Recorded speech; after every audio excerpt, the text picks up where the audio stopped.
Bonjour à tous et bienvenue dans cette nouvelle vidéo. Aujourd'hui, nous allons parler des tensions grandissantes au sein de la FECI et pourquoi l'ambassade de France au Niger a été fermée définitivement.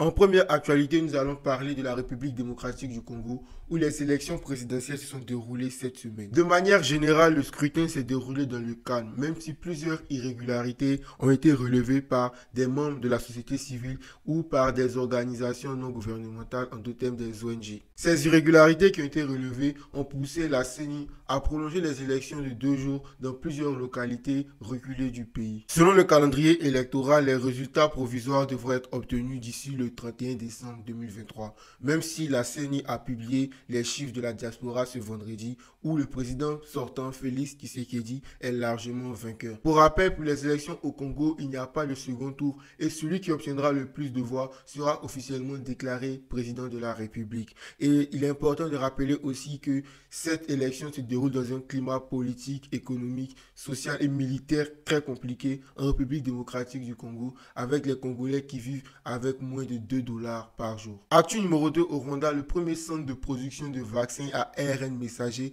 a été inauguré dans le pays. Ce centre de vaccins a pour objectif principal la facilitation de l'accès aux vaccins aux populations africaines et surtout le fait de leur donner des vaccins à des prix abordables. Le projet de construction de ce centre de vaccins à ARN messager BioNTech a été prévu depuis la crise du Covid-19. En effet, pendant la pandémie du Covid, il y a eu une grande difficulté des pays africains à s'approvisionner en vaccins pour leur population, ce qui a poussé l'Union africaine à lancer une vague de projets pour y remédier. Ce genre de projet va être conduit au Sénégal, en Afrique du Sud et au Ghana, pour ne citer que cela. Actu numéro 3 en Côte d'Ivoire. Est-ce qu'on se dirige vers une crise interne au sein de la FECI?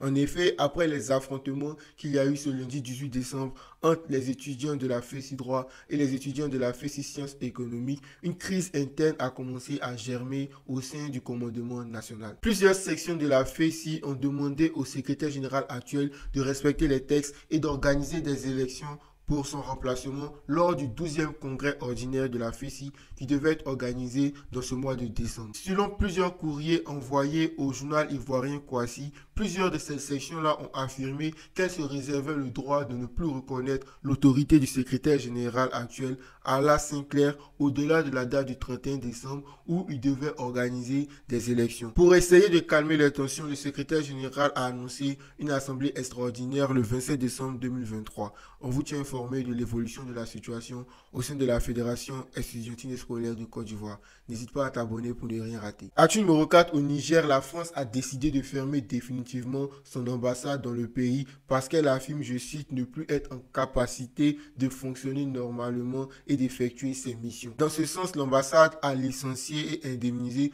tous ses collaborateurs locaux. Cette décision qui a surpris plus d'un intervient alors que les troupes françaises présentes dans le pays ont définitivement quitté le Niger le 22 décembre 2023. Elle surprend plus d'un parce que c'est rare que la France ferme ses ambassades dans des pays et surtout que ce n'est pas le seul pays dans le Sahel où la France n'est pas en odeur de sainteté sans pour autant avoir fermé son ambassade. Elle surprend également dans le sens où le Niger avait également commencé à retrouver des couleurs sur le plan international. Cette semaine, le président béninois Patrice Talon avait affirmé vouloir renouer les liens diplomatiques avec le Niger, ce pays frère, et la CEDEAO, selon plusieurs sources, avait presque entérimé un plan de transition avec le Niger. Actu numéro 5 au Sénégal, Ousmane Sonko n'arrive toujours pas à trouver ses fiches de parrainage. Selon les avocats de Ousmane Sonko, cette semaine, ils n'ont pas pu retirer les fiches de parrainage et accusent le pouvoir en place de vouloir saboter la participation d'Ousmane Sonko aux élections présidentielles. Ils ont même affirmé qu'Ousmane Sonko allait directement poser sa candidature auprès du Conseil constitutionnel,